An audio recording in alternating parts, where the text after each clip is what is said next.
Welcome back to the Creative Boom podcast with me, your host, Katie Cowan. My next guest is Katie Cadwell, a Welsh-born, Falmouth-raised designer who worked for Supple Studio in Bath until recently.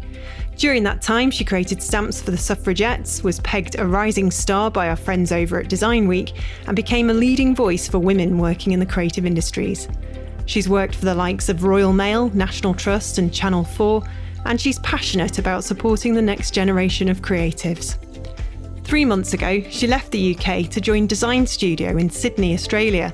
It was a huge move for Katie and her husband, but one she felt was absolutely right for the next chapter of her life. On a rainy February morning, while still in my pyjamas, I chatted to Katie about this and more.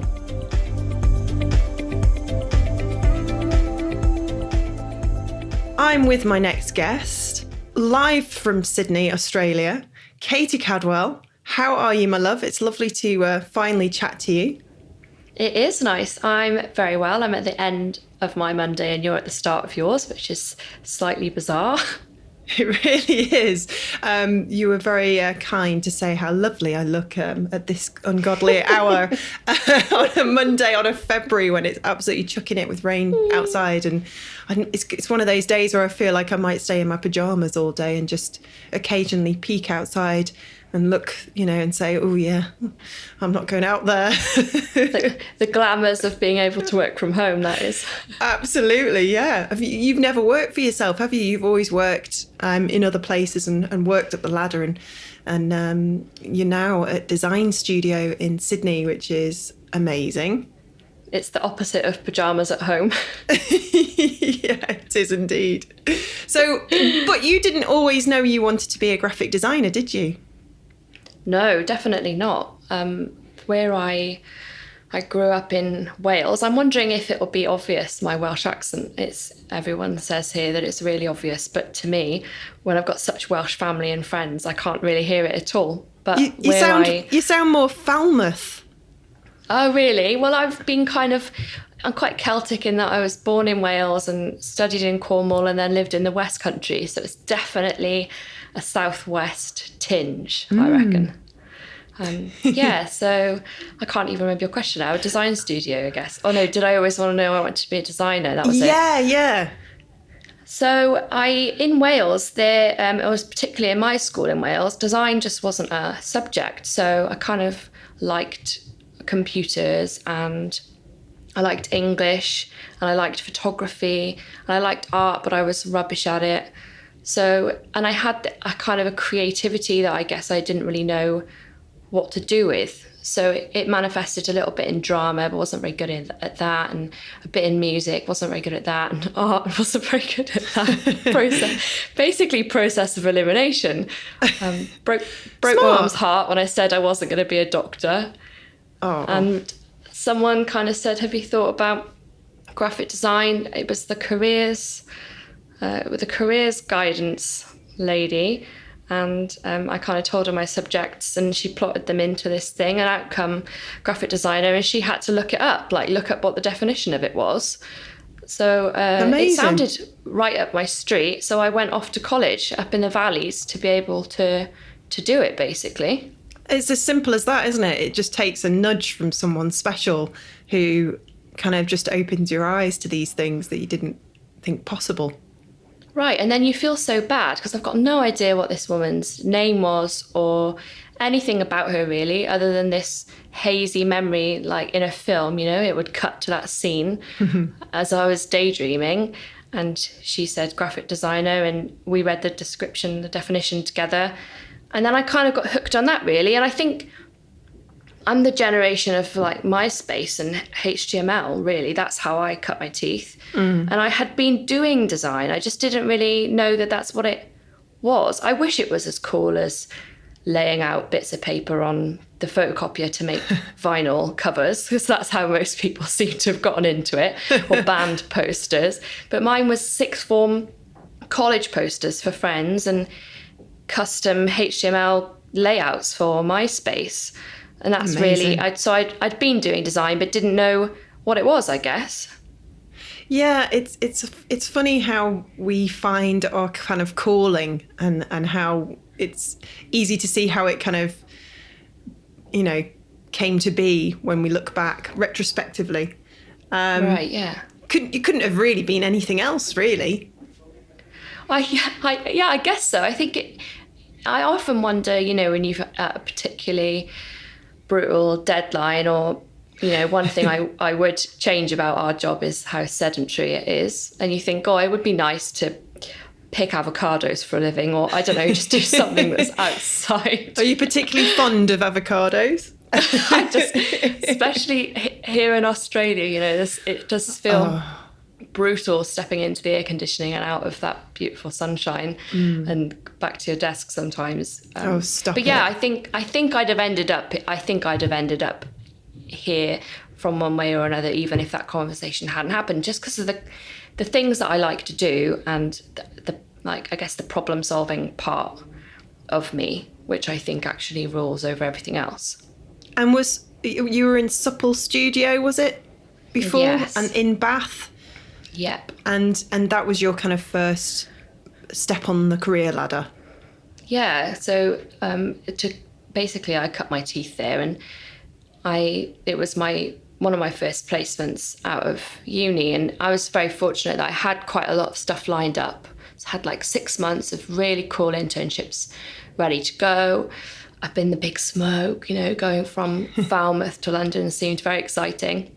Yeah. And I did my first placement, and Supple was just my old CD, Jamie then. He'd left his agency in London, Magpie, to start something new.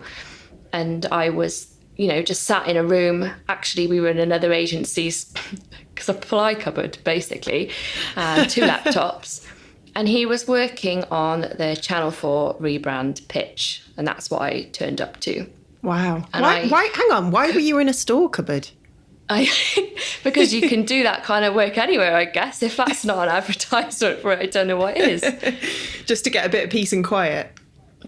Exactly. And so I did my placement with him, and kind of a couple of weeks in, he offered me the job and said, I understand if you want to go off and do all your other placements. They were at agencies that we'd had people come down to us to lecture, and everybody knew the name of, and Supple was brand new, and it felt like potentially a bit of a risk to turn down some of those opportunities to stay there. But my gut just said, I think this is the start of something incredible. That's amazing. He had obviously, the fact that he'd co-founded an agency before that had been really successful, but actually it shaped me as a designer, but I think I helped to shape the studio as well. So that's why I was there so long, because it was the dream job, really. Yeah, absolutely. I think you've kind of listened to your gut a lot, haven't you? And it's never really done you any harm. I feel like it's the easiest way to be able to defend your decisions as well, is if you just... it's a bit like kind of lick a finger and put it in the air and hope for the best. But it's like a classic Welsh woman trait. It feels that way from my family. It's like you just do everything with your heart and not a huge amount with your head. And then if it goes wrong, you wouldn't have made a different decision anyway. That it's just a very comforting thing. And it's easier not to have regrets, I think. Or, I don't know, maybe you make those decisions and you just make them work because that's what you think is the best option for you. Well, the technique's working for you so far. And fingers crossed. Yeah. And like you say, you can always change and you can always do something else. Yeah, exactly. So you mentioned your childhood there. What your mum was disappointed that you weren't a doctor. Was she a doctor herself? Definitely not. My mum has high standards, really, for me and my sister. She was a single mum, and everything that we did, she saw as a direct kind of relation to her and how well she was doing. She's unbelievably proud now. She's amazing, my biggest fan. But when I first said I wanted to be a graphic designer, it was this kind of, well, you can't draw. Well, it's pretty valid, Even now, my ideas on the wall, I have to write a little note underneath them as a kind of, this is what it is. I have no real sketching or artistic ability. Yeah. So what does your sister do these days? She's a beautician. She lives in Wales. My mum is actually, I kind of come from a creative family, even though they don't have creative professions, I guess. My mum is such a problem solver, and she's brilliant with words, and she used to write us poems and things for our birthdays, and she would have like ideas for businesses. I remember she started like a part-time ironing company, and it was called Pressed for Time. She was always kind of entrepreneurial, but also creative, and just did everything herself. So, and my sister as well, she's a beautician and a makeup artist, which is super creative and really people focused. So there's real correlation there's creativity in my family, even though technically they're not in creative roles, I guess. Yeah, so you're surrounded by strong creative women who have always been there for you, always supported you, and are your biggest fans, and you're theirs. And yeah, it's interesting. I always like to ask people, about their childhood, where they grew up, and it kind of gives a little bit of a nice insight into the person it's made them. Anyway. I think seeing my mum run a household and rehang a garage door, and anything, she would turn her hand to absolutely anything, my mum. So when I sometimes describe myself as a bit of jack of all trades, which historically has been had really negative connotations, but the original saying's actually positive. I always get it wrong, but it's something like a jack of all trades, master of none, but oftentimes better than a master of one, or something. It's got a positive ending to it. And my mum was a jack of all trades, and I am as well. And I think it just hopefully makes you quite a beneficial person to have around and have in your life and have working for you. Well, you just end up with a ton of skills, and you end up being, able to sort of move those skills to and apply them to anything. I mean, you, by the sounds of things, supple did turn out to be the right gut feeling, because you got to have that kind of variation, because you weren't just, it was quite an unusual studio setup, wasn't it? You were all designers, but you also did everything else. Yeah, a bit like the guy from Mary Poppins, Bert and the one-man band. Yes. That is the perfect image for supple, and every single person there. Just before I left, different people do have different strengths. Someone's slightly better at illustration, or I was doing a lot of animation towards the end. But certainly in the beginning, my creative director used to have a dad day, a day off a week. So I was on my own in the studio for a day, so green, and there'd be like Royal Mail artwork coming back in. And I'd have to sort the artwork file out and talk to the client. And it was just such a holistic education, really. Something that I just think is hard to replicate, but I wouldn't swap in a million years. I basically watched and learned how to run a studio, how to cost, I was talking to clients from day one, and I had clients for however many years, 6 odd years I was there. And that's so lovely. And it just completely shaped me as a designer and shaped my process, I guess. And that's probably, a reflection of your childhood and who you are as a person. But it must have been really hard leaving supple. Oh, yeah. I think I had to leave the country. Otherwise I wouldn't have left. I could never have gone across. I mean, I absolutely adored working in the Southwest, and Bristol and Bath is such an incredible community. So if I'd have kind of wanted to stay there, I'm sure I could have made that work. But I absolutely adored the work that we were doing, adored the clients, loved the people I was working with, had a brilliant life in Bath, really had no reason to leave, to be honest. And it's then there was that realisation that, I've been quite comfortable for quite a long time. That the first 2 years, 3 years was such a steep learning curve, because you're taking on the project management side of things, and even down to going to the client's house to deliver print before they get on a plane. It was both ends, the whole process.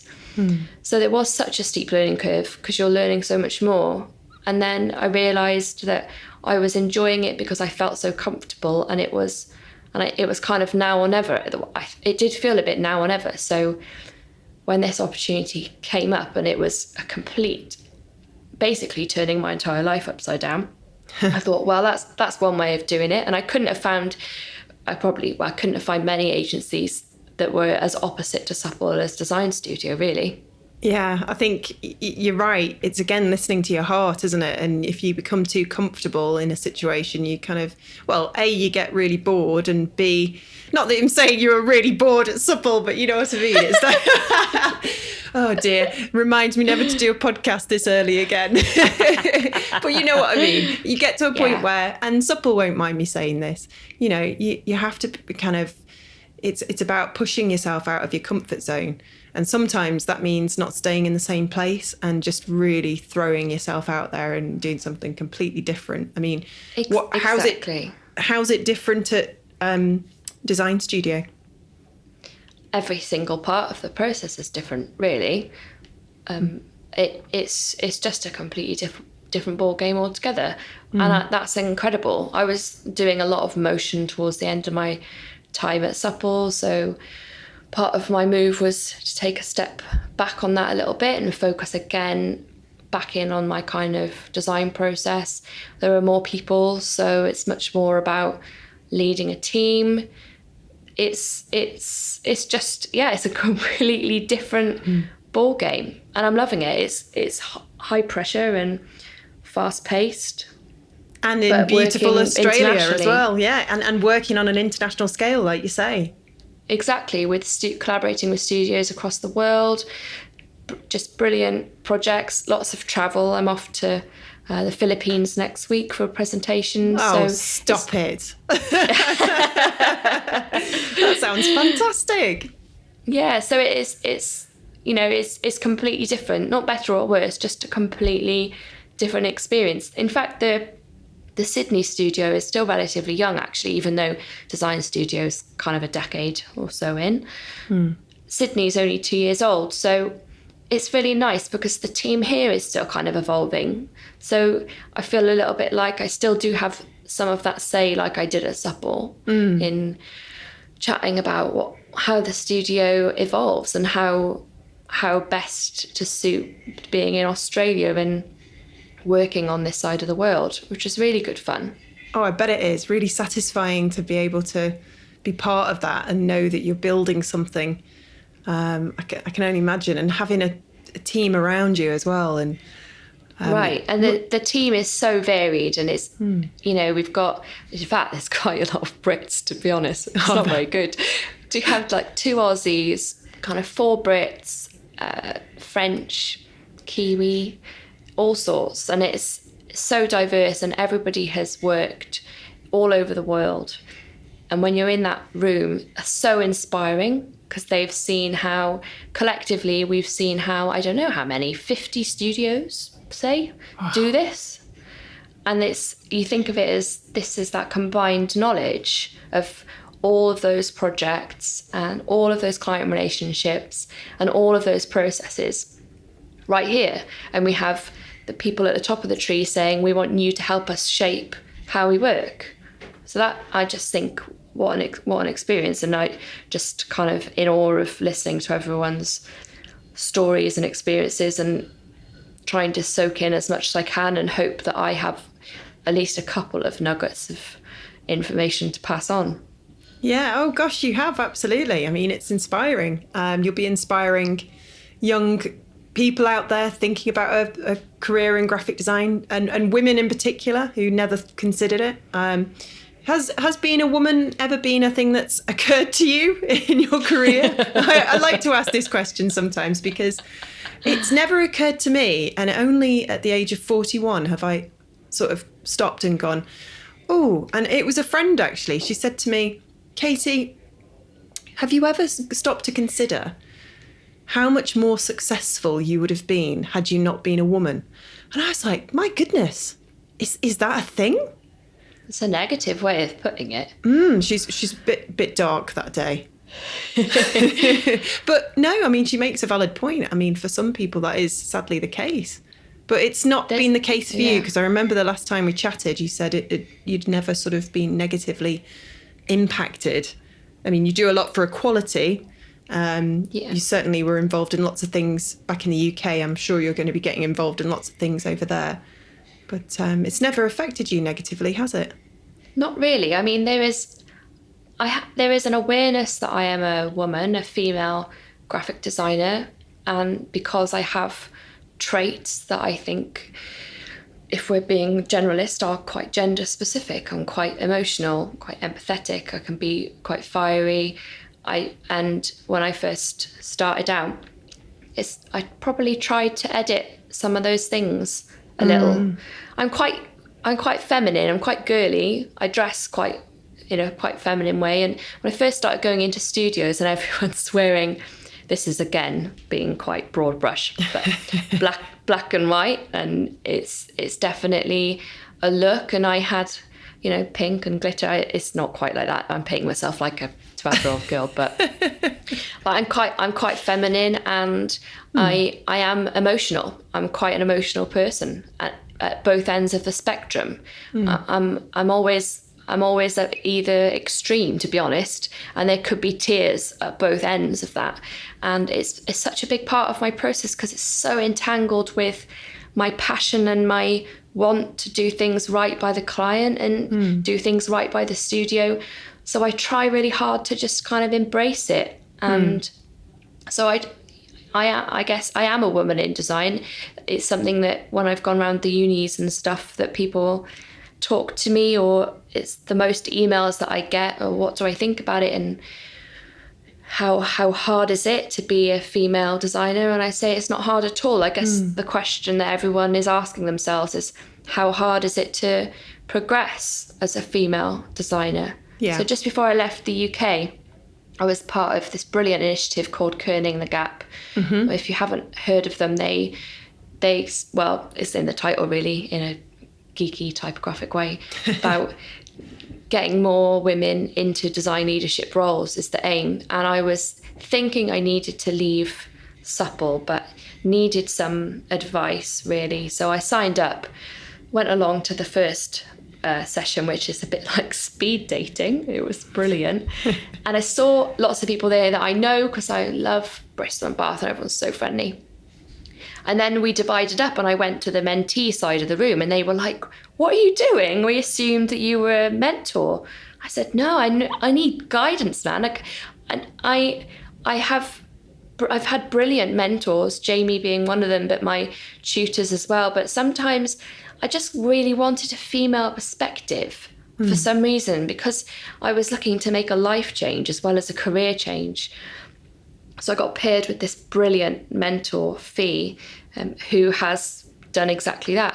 She's in a slightly different industry, but still creative, and has worked up the pecking order. And it was just so interesting to hear her take on it. So it was almost, that was the turning point where I thought, I don't want to succeed and everyone ignore my gender. That's not really the answer. I don't want to define myself by it, because if I define myself by my gender, then it invites other people to be able to do that too.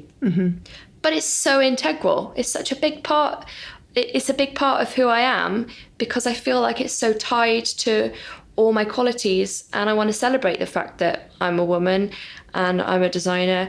So I've kind of changed I always say I reserve the right to change my mind when I'm talking about this, because it's ever evolving, and conversation around gender is ever evolving, and you can only really talk about what it means to you.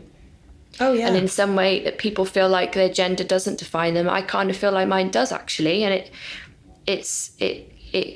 so I am a woman in design and proud of it, and I try to use the things that people might see as negative or things that might hold you back as actually they're my biggest strengths. Yeah, I like that. I like the angle you've taken there. And it's hard to talk about it, isn't it? Because you're right, the conversation is always changing, and that's a great thing, but we're always wary of, we don't want to get it wrong, do we? We want to say, we want to get, even as women, we're trying to make sure we do the best for our gender and for equality. And things are changing so fast, and the world is getting better, I would say. It doesn't often feel like that, but it's definitely changed from my point of view in the last 10 years. Just the last 10 years, you know, you mentioned you never kind of had negative things happen to you during your career. I have.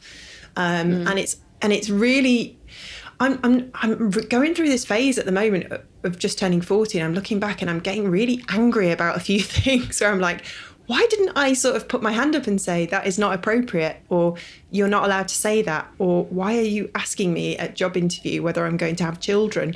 You know, but in the 20 years in my case that happened, you know, would they dream of doing it now? I mean, actually, a couple of months ago, somebody hinted, when they were thinking about hiring me as a communications consultant, hinted about whether I had children. I think there's still a bit of a way to go, but it's changing. I think the most positive thing is it's just this global evolving conversation. And I think as long as you know and feel comfortable with where you stand in that conversation, while being completely open-minded to everyone else having their own individual standpoint, that that I think that's the best thing that you can do, really. And just to be always questioning yourself and questioning others when you get the chance. I think there probably have been times when in a meeting no one's expecting me to pipe up, or that they're not really talking to me, they're talking to the males in the room, or potentially maybe the more senior people in the room. And then I've just never really taken any notice of that, and just gone for it, because I hope that as soon as I open my mouth, that they'll see my worth and they see my value and they see why I'm there. Is it possible that maybe sometimes that men don't have to prove themselves before they're giving that respect? I can't really answer that, because I've never been a man in a meeting, to be honest. So I just kind of try to do me and make sure that I'm just open-minded and giving everyone else the space and respect to do them as well. Okay, is all you can ask, I think. It's all you can ask, and it's, you know, it's great that you know, you've done so much and are still doing so much. I mean, are there lots of women at Design Studio in Sydney, younger girls, younger women sort of coming up below you, and are you able to sort of pass on some of the things you've learnt? That must be satisfying. It is. It really is. And also to say, these are the women that you need to be following, and these are the women that are doing great things for our industry, and these are the leaders. And it's also just kind of women supporting women is the most. If we could harness that power, we would run the world. It's incredible. Let's go. I'll be the leader. If Beyonce said it, then it must be legit. Oh yeah. It's lovely, and I've been involved in kind of student mentoring, and there's definitely a difference between mentoring a young female designer and a young male designer. But I would say to them, you should get the advice and opinions of lots of people of various genders and ages, and whatever that might be, because more is more. You can't have enough mentorship, and you can't have enough advice, and you can't have enough kind words.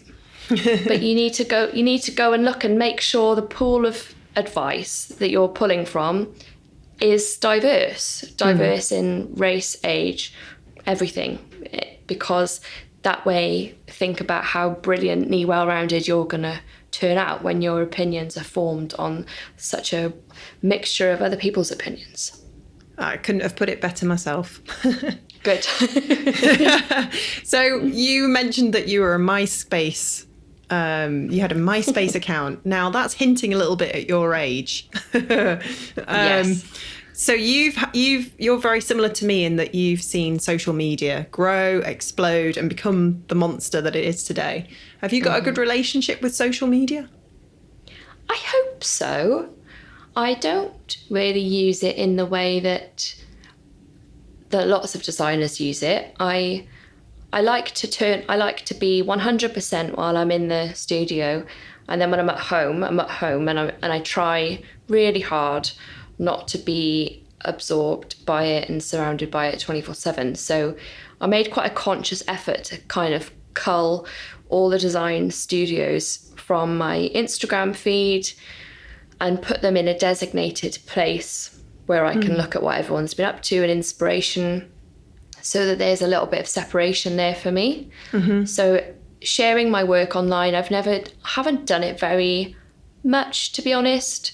I share it occasionally, but then I'm not looking for validation from my peers, I guess, in a sense. Like kind of looking to get my validation in the studio and from clients.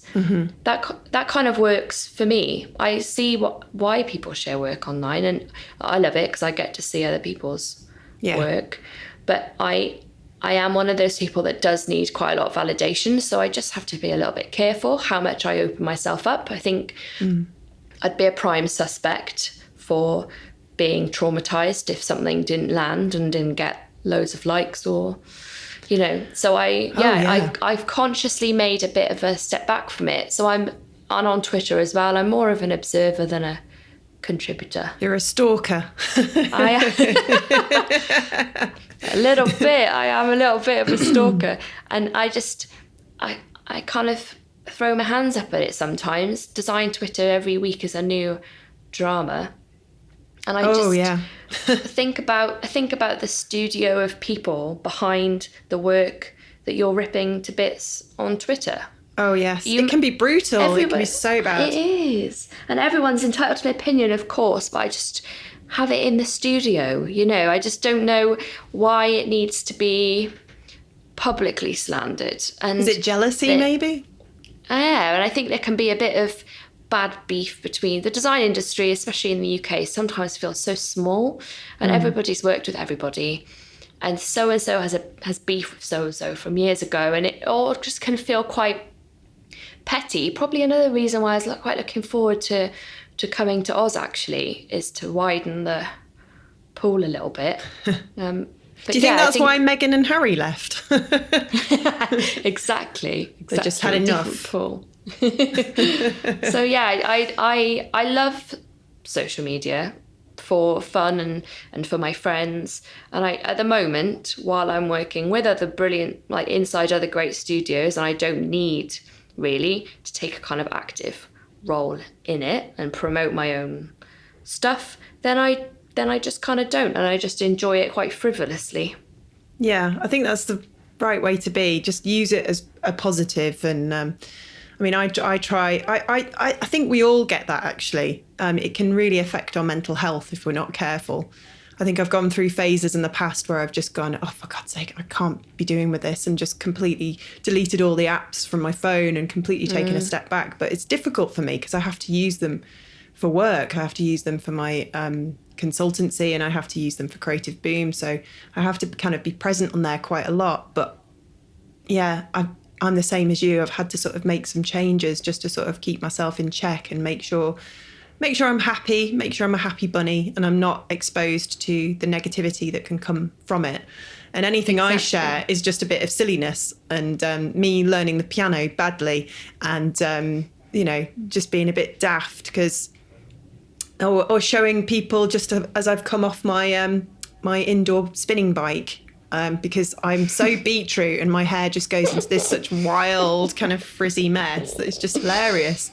And I don't know. I love that though, behind the scenes. And I feel the same way about studios, It's kind of a bit, wouldn't it be cool if everyone kept the finished, polished work for their case studies, and all we saw on socials was, bits from concept meetings and everyone's at the pub and the behind the scenes.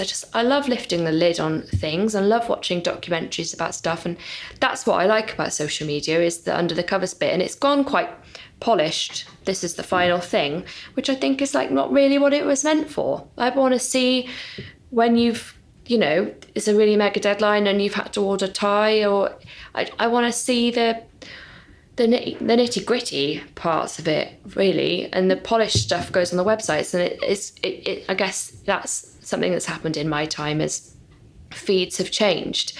You look at someone's Instagram feed and it's like designed as a whole grid rather than each tile. So they must know 12 posts in advance what's going on the grid.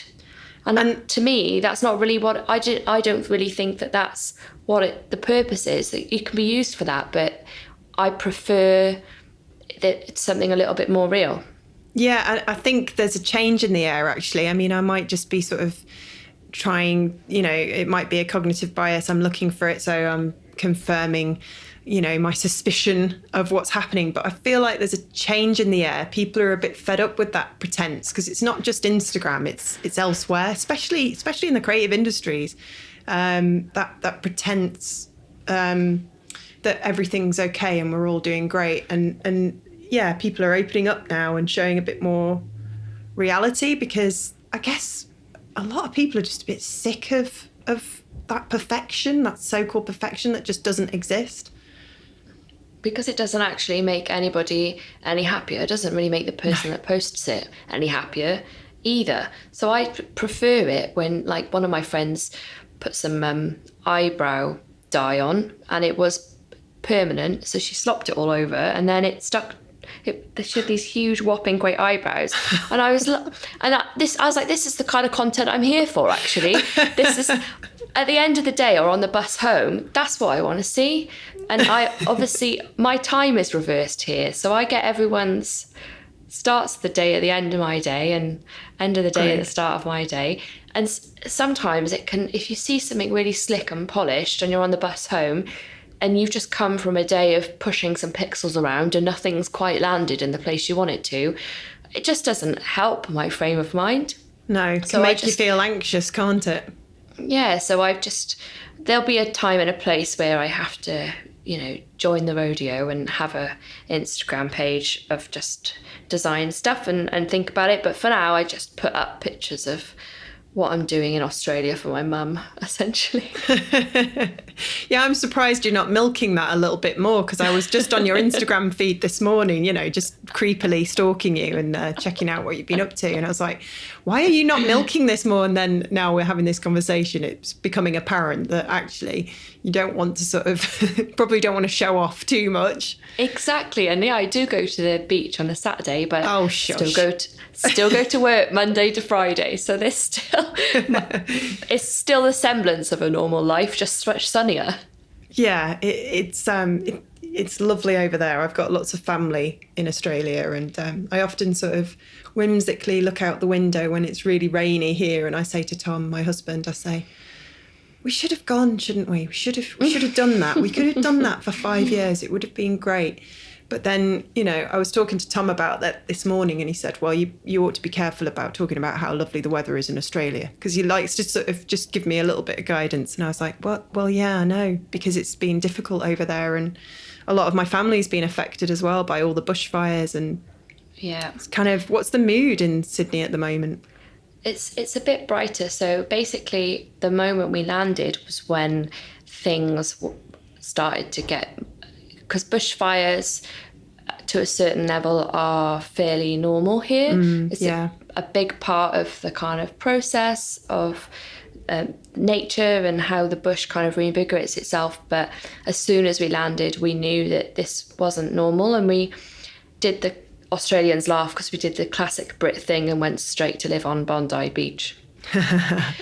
But you couldn't really see it for the first. We had a week off before we started work, and you couldn't see the beach because of the smoke. So it felt, and we've had extreme weathers in look at the storms, a bit like you have back in the UK. Mm-hmm. You do just feel like the weather is extreme and the world is changing. That's the only way I can describe it, is that it feels like, oh, perhaps this actually is our new normal. Yeah, our new normal. It's frightening, and it is. It's raining more over here, and I'm trying to sort of like think back to when I was a child, and was it ever this rainy in winter? It's just been relentless this February, And I was chatting to a friend of mine. He's quite older, actually. He's a Buddhist, actually, a Buddhist monk. Interesting story there, another time. But I said to him, it's worrying, isn't it? And he said, well, you kind of got to think that it might be the earth trying to clean itself. And I thought, gosh, that's an interesting angle. That's true.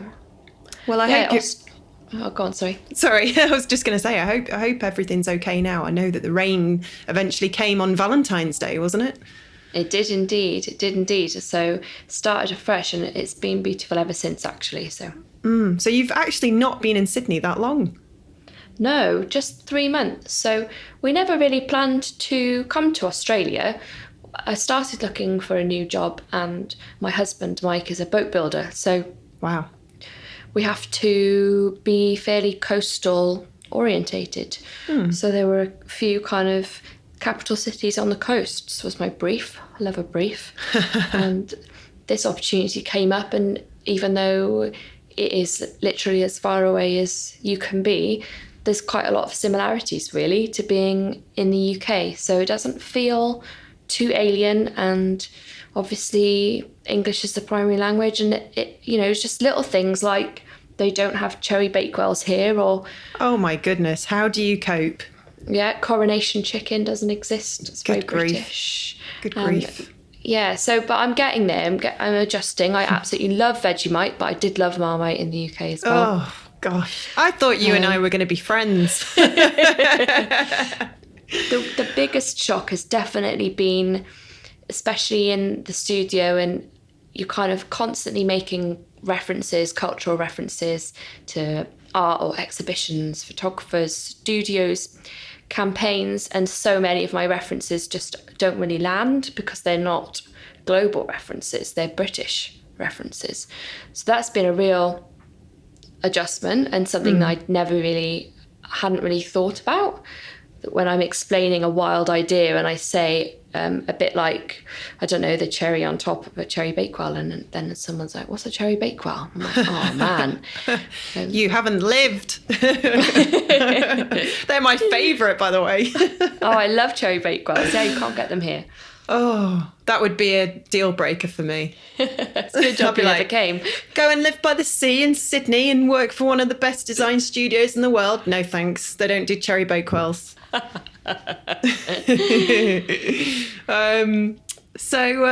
That's great. I mean, gosh, it must feel at the moment like you're on top of the world. You've just got this new opportunity laying out in front of you. You must miss your mum though. Yeah, you do miss lots of things, really. It's one good thing about changing everything at once is you just have to get your head down, really, and starting a new job and coming in at the level that I came in, and brilliant projects on that's been fairly non-stop. So that keeps you pretty active, and I'm loving work. So that's been a really good kind of distraction. But back 3 months in now, so starting to look at our lives as more of a whole, and thinking, right, we've been here 3 months, we should start to try and do some other things other than just work and recuperate on the weekend. So yeah, that's the next challenge really, is to start to try and build a life. And I just loved the community, specifically the design community, because even though I say I like to not do anything design related at home, that really is completely the opposite when it comes to people. I absolutely love socializing with other creators and other designers, and that was such a big part of my life, particularly over in Bristol, that I can't wait really to start to establish that here.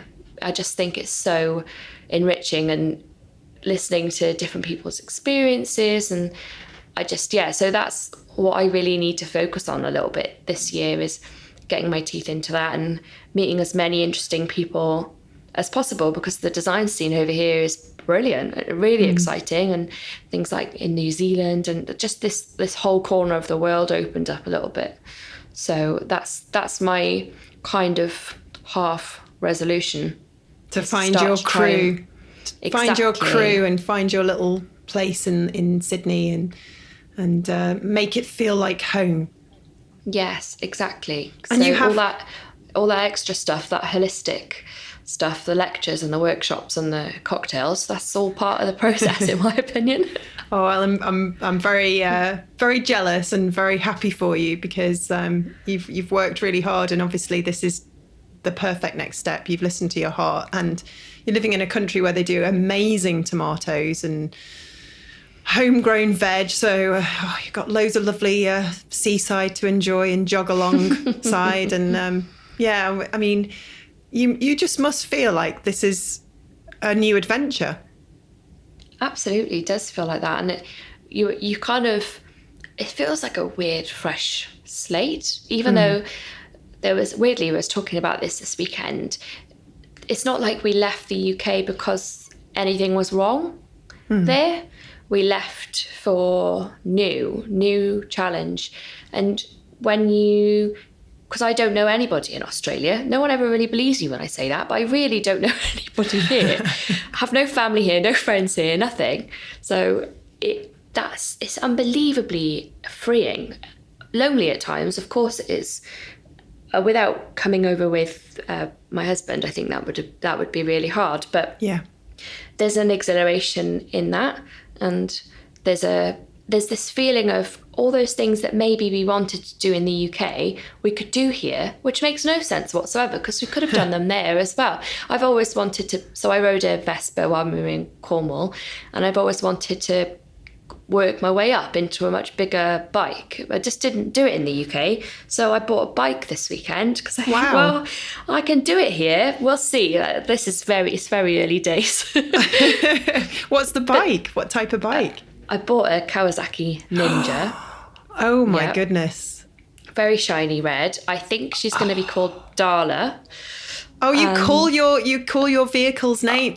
Fantastic. Absolutely. Girl after my own heart. Absolutely. So yeah, she's Aussie, definitely. So she's going to be called Darla. But there's no reason why I couldn't have done that in the UK. But there's something about cutting all ties. We didn't move all of our things over here. We just came over with 2 suitcases each. Wow. It's really exhilarating, actually, to kind of start again with safe in the knowledge that the life that you love and looked after back home is still there and is still going on, and if everything went wrong, would still be there. But if it just kind of feels a bit like shaking out of a funk or something, I'm not sure.